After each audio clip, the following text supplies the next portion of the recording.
उदगीर तालुक्यातील हंडरगुळी येथील Shams petrol pump पुन्हा एकदा चर्चेत आले आहे। या पेट्रोल पंपावर छताची व्यवस्था नसल्याने कर्मचारी आणि ग्राहकांना तब्बल 42 अंश तापमानात उघड्या उन्हात उभे राहून पेट्रोल डिझेल घ्यावे लागत असल्याचा आरोप केला जात आहे।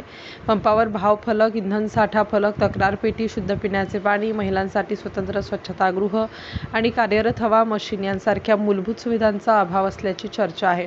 शेतकऱ्यांचा आरोप आहे की मशागतीसाठी आवश्यक डिझेल मिळत नसताना काही निवडक वाहनांना आणि व्यक्तींना मात्र पुरेशा प्रमाणात इंधन दिले जात आहे। कर्मचाऱ्यांच्या सुरक्षेचा प्रश्न ऐरणीवर आला असून अख्ख्या महाराष्ट्रात छत नसलेला हिंदुस्थान पेट्रोल पंप। या पंपावरील सर्वात धक्कादायक बाब म्हणजे आजपर्यंत येथे वाहनधारकांसाठी छताची सुविधा उपलब्ध नसल्याचा आरोप आहे। उन्हाळ्यात कडक उन्हात आणि पावसाळ्यात मुसळधार पावसात ग्राहकांना जीव मुठीत धरून इंधन भरावे लागते। लाखो रुपयांची उलाढाल करणाऱ्या पेट्रोल पंपावर मूलभूत सुविधा नसल्याने ग्राहकांमध्ये तीव्र नाराजी आहे। हिंदुस्थान पेट्रोलियम कंपनीचे अधिकारी किंवा सेल्स ऑफिसर तपासणीसाठी येण्यापूर्वीच पंप प्रशासनाला माहिती मिळते असा आरोप स्थानिकांकडून केला जात आहे।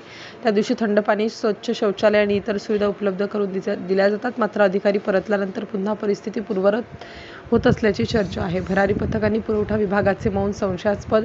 जिल्हाधिकारी यांच्या निर्देशानुसार विविध समित्या आणि भरारी पथके कार्यरत असतानाही या पंपाची सखोल चौकशी का होत नाही असा सवाल नागरिक विचारत आहेत। अनेकदा वृत्तपत्रात बातम्या प्रसिद्ध होऊनही प्रशासनाने ठोस कारवाई न केल्याने अधिक संशय गडद होत आहे। सीसीटीव्ही फुटेज तपासा, सत्य बाहेर येईल। रात्रीच्या वेळी कोणत्या वाहनांना किती प्रमाणात डिझेल दिले जाते, शेतकऱ्यांना किती पुरवठा होतो आणि नियमांचे उल्लंघन होते का याची सत्यता सीसीटीव्ही फुटेज तपासल्यास स्पष्ट होऊ शकते। त्यामुळे जिल्हा प्रशासन, पुरवठा विभाग आणि तेल कंपनीने संयुक्त चौकशी करून वास्तव जनतेसमोर आणावे अशी मागणी जोर धरत आहे। राष्ट्र माझा लाईव्ह न्यूजसाठी नागनाथ ससाणे, उदगीर, लातूर।